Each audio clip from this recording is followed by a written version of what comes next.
Dalam dunia yang kasat mata, kita percaya bahwa kematian adalah akhir. Tapi malam ini, izinkan aku mengajakmu menyelami kisah yang membuktikan sebaliknya. Sebuah undangan pernikahan dikirim dari seseorang yang telah 2 tahun lalu dikubur. Adakah cinta yang menembus liang lahat? Ataukah ini hanyalah permainan tangan manusia yang menari dalam kelam? Inilah awal dari kasus yang mengaburkan batas antara hidup dan mati. Duduklah dengan tenang, pasang nalarmu. Dan bila kau rasa dunia ini menyimpan lebih banyak misteri dari yang kau tahu, tekan tombol subscribe, karena langkah kita baru saja dimulai. Aku, Detektif Raksa, harus membuka tirai gelap itu sebelum seseorang lainnya dikubur bersama rahasia. Dan ini bukan kisah biasa.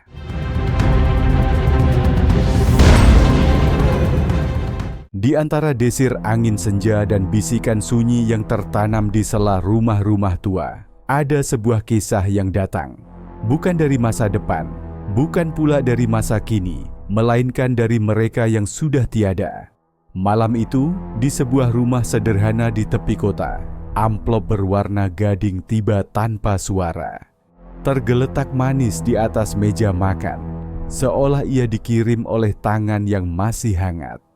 Tapi tak ada yang mengetuk pintu, tak ada derap langkah tukang pos, tak pula ada jejak sepatu di depan rumah.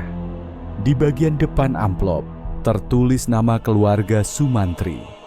Tinta emas mengalir halus, menciptakan lekuk huruf yang seolah ditulis dengan ketelitian seorang calon pengantin.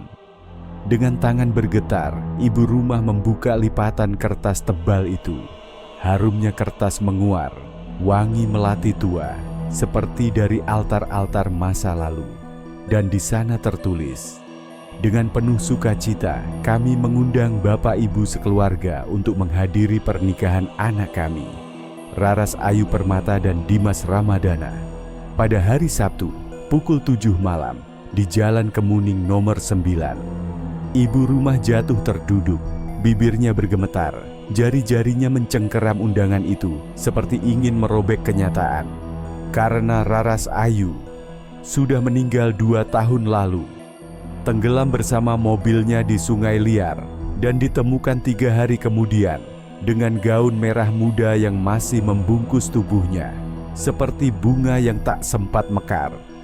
Undangan itu tak mungkin nyata, tapi tinta emasnya basah, dan tanggal pernikahannya adalah lusa. Di dunia yang rasional, ini bisa saja kesalahan cetak, sebuah nama yang sama. Tapi di dunia saya, tak ada yang kebetulan. Dan saya, Detektif Raksa, memulai lagi langkah pelan saya, menyusuri celah waktu dan bau kematian yang samar. Karena ketika orang mati mulai mengirim undangan, itu berarti mereka masih punya cerita yang belum selesai.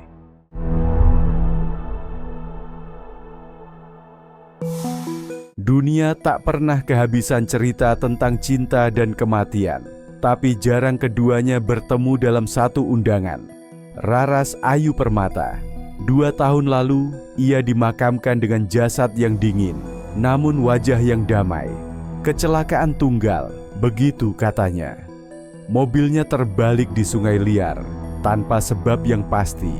Tapi kota kecil ini selalu punya mata yang lebih tajam dari kamera pengintai, dan telinga yang lebih rakus dari gosip televisi. Mereka bilang, malam sebelum kecelakaan itu, Raras bertengkar hebat dengan seseorang. Suaranya memecah pekatnya malam di rumah kosong peninggalan orang tuanya. Tapi siapa lawan bicaranya? Tak ada yang tahu. Setelah kepergiannya, keluarga besar segera menjual rumah warisan itu. Tak ada yang mau tinggal di tempat yang katanya menyimpan isak yang tak pernah henti. Tahun demi tahun berlalu. Nama Raras nyaris terkubur bersama batu nisannya. Hingga satu amplop datang dengan nama yang mengguncang kembali segala ketenangan. Dengan segala hormat, kami mengundang Bapak Ibu sekeluarga untuk menghadiri pernikahan Raras Ayu Permata dengan Dimas Ramadana. Dimas, Dia seorang pengusaha muda yang pernah dikabarkan dekat dengan Raras. Tapi setelah kecelakaan itu, ia menghilang dari percakapan siapapun. Undangan itu tidak dicetak seadanya. Bukan seperti prank recehan anak muda. Kertasnya tebal, tinta emasnya harum, dan cap lilin di belakangnya. Seperti zaman bangsawan. Tapi inilah yang mengganjal. Tanggalnya tepat 2 tahun sejak kematian Raras. Tempatnya di rumah lama yang katanya sudah kosong, tapi malam itu lampunya menyala. Siapa yang tinggal di sana? Siapa yang ingin menikah dengan arwah? Atau siapa yang ingin membangkitkan kenangan yang harusnya sudah dikubur? Aku, Raksa, mulai mencium aroma busuk yang tertutup bunga melati. Ini bukan sekadar gangguan dari alam gaib. Ini dendam yang dipoles menjadi pesta.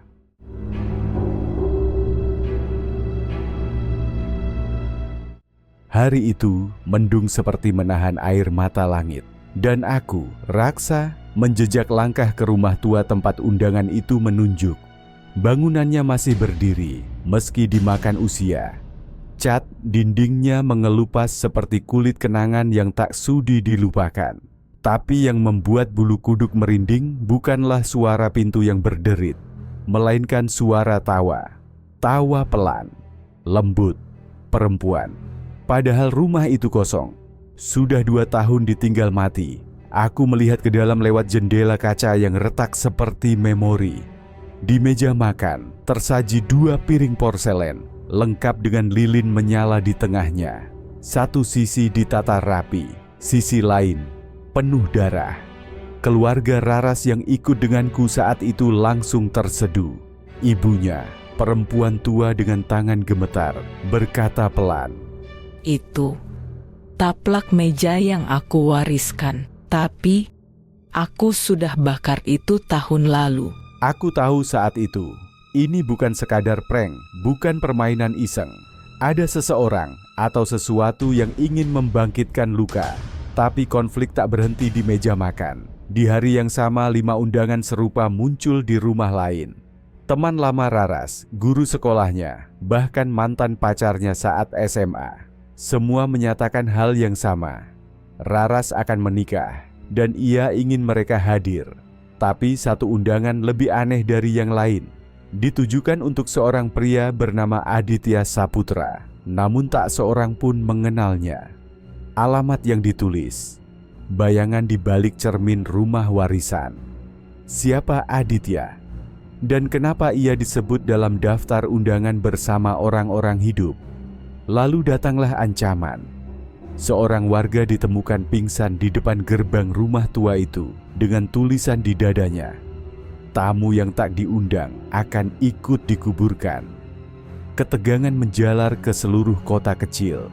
Orang mulai menghindari jembatan, lorong gelap, bahkan cahaya lampu redup. Dan aku mulai merangkai potongan puzzle yang ditinggalkan dengan sengaja. Dalam kasus ini, undangan adalah peluru, tapi bukan untuk menembak, melainkan untuk menggali kembali luka yang sudah lama dikubur. Siapakah penggali makam itu?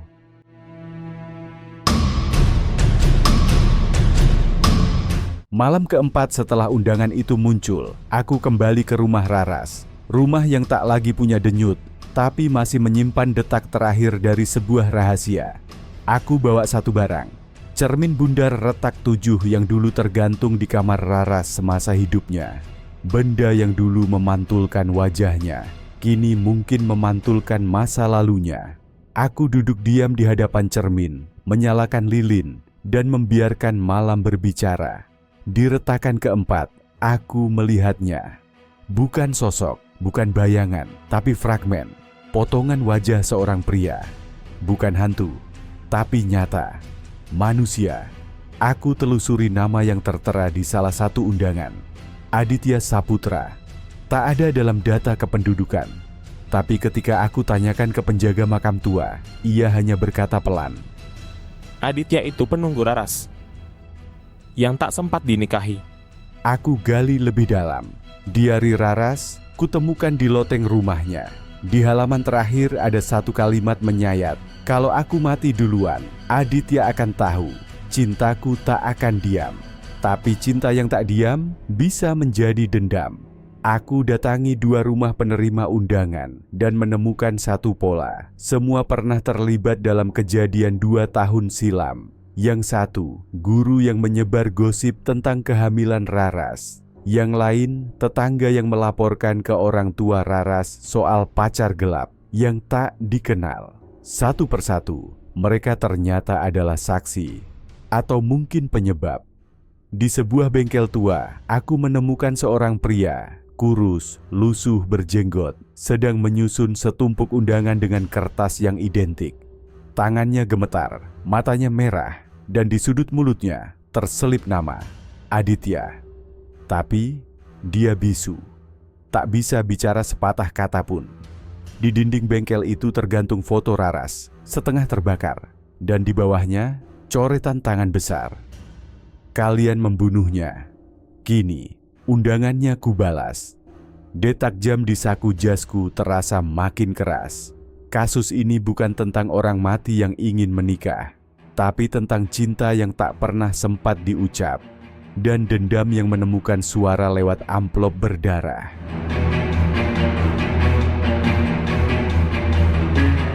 Pagi itu, kabut turun seperti kerudung duka yang lupa dilipat. Aku berdiri di depan gerbang rumah tua yang ditumbuhi akar kenangan. Rumah tempat Raras dulu dibesarkan dan dibungkam. Kupikir pelaku akan bersembunyi di balik bayangan, tapi yang kutemukan justru wajah yang kutahu dan suara yang tak asing. Ibu Raras, matanya sayu, namun tenang seperti danau yang menyimpan bangkai. Tangannya memegang undangan pernikahan yang tak semestinya dikirim. Aku yang menyuruh Aditya mengirim semua itu, biar mereka tahu bahwa anakku mati bukan karena kutukan, tapi karena mulut manusia yang lebih tajam dari belati. Aku terpaku. Teka-teki ini ternyata bukan tentang cinta yang gagal atau arwah penasaran, tapi tentang seorang ibu yang kehilangan dan menolak diam. 2 tahun lalu, kata beliau, Raras pulang dengan wajah pucat, menangis di pangkuannya, lalu menelan sebotol racun serangga.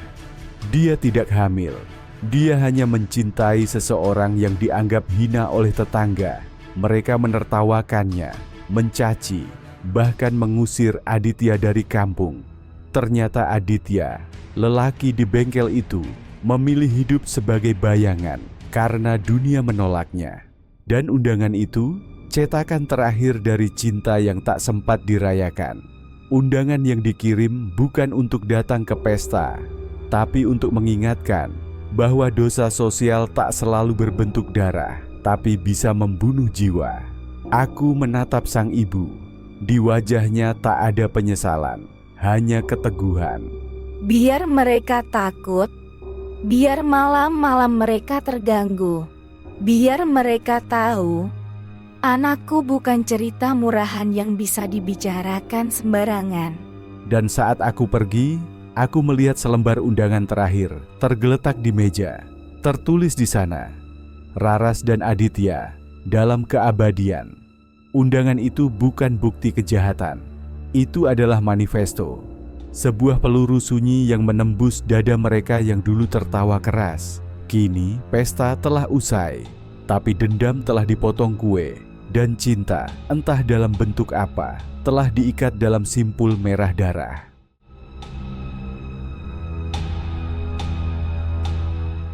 Setiap misteri, seperti lagu sendu, akan selalu sampai pada nada terakhir. Tapi tidak semua akhir memberi ketenangan. Kadang, ia hanya membuka pintu bagi pertanyaan baru yang lebih dingin. Aku kembali ke rumah Ibu Raras 3 hari setelah pengakuannya. Tapi rumah itu kosong, sunyi, seperti lembar buku tua yang tak sempat dituliskan epilognya. Tetangga bilang, sang ibu pergi malam itu juga, membawa koper dan foto Raras. Tak ada jejak, hanya secarik surat yang tertinggal di meja makan, tertulis dengan tinta yang hampir pudar. Biar ku tinggalkan mereka dengan tanya yang tak selesai, seperti hidup anakku, seperti cinta Aditya. dunia tak pantas tahu semuanya. Dan Aditya, saat aku kembali ke bengkelnya, hanya ada dinding kosong dan wangi bensin tua. Ia pun pergi, menjadi bayangan yang kembali bersembunyi di antara suara knalpot dan malam yang berisik. Tapi inilah yang tak pernah kukatakan ke siapapun. Di dalam salah satu undangan pernikahan yang tersisa, yang sempat kubawa pulang ke ruang kerjaku, ada goresan kecil di sudut kiri bawah. Tertulis, 14 November, pukul 11 malam, jembatan belakang desa. Dan malam itu aku datang. Angin menggigit dan jembatan itu sunyi. Tapi dari kejauhan, kulihat dua sosok berdiri. Seorang perempuan dengan gaun putih dan lelaki dengan jas sederhana. Mereka saling menggenggam tangan, tak berbicara, hanya diam, seolah tahu bahwa malam ini adalah malam terakhir mereka bisa bertemu di batas dua dunia. Saat aku melangkah lebih dekat, mereka menghilang, seperti asap dupa yang ditiup waktu. Mungkin itu hanya imajinasiku, tapi aku tahu, tidak semua cinta butuh saksi. Tidak semua keadilan datang dari ruang sidang. Kadang cinta menyelesaikan dirinya sendiri dengan cara yang tak bisa dipahami manusia. Dan aku, detektif Raksa, hanya mencatat bahwa tidak semua kasus berakhir dengan penjara. Ada yang selesai dengan kehilangan, dan ada pula yang diselesaikan oleh arwah yang masih mencintai dalam diam. Di dunia ini, tidak semua yang mati selesai. Ada kisah yang tetap bernapas meski jasad telah membeku, seperti cinta Raras dan Aditya, yang memilih hidup di antara bisikan angin dan lipatan waktu. Kasus ini tidak memberiku tersangka yang bisa dikunci, tapi memberiku pelajaran bahwa luka hati bisa lebih kejam dari pembunuh, dan cinta yang dipaksa mati bisa membangkitkan apa saja. Dalam sunyi, aku menulis catatan terakhir untuk Raras. Selamat, kau akhirnya menikah. Bukan di altar, tapi di antara kabut dan kenangan. Dan untuk siapapun yang masih menyimpan rahasia dalam dadanya, ingatlah, kebenaran tak akan tinggal diam selamanya. Ia akan mencari jalan pulang, meski harus lewat undangan dari dunia seberang. Aku detektif Raksa, merekam jejak yang tak kasat mata.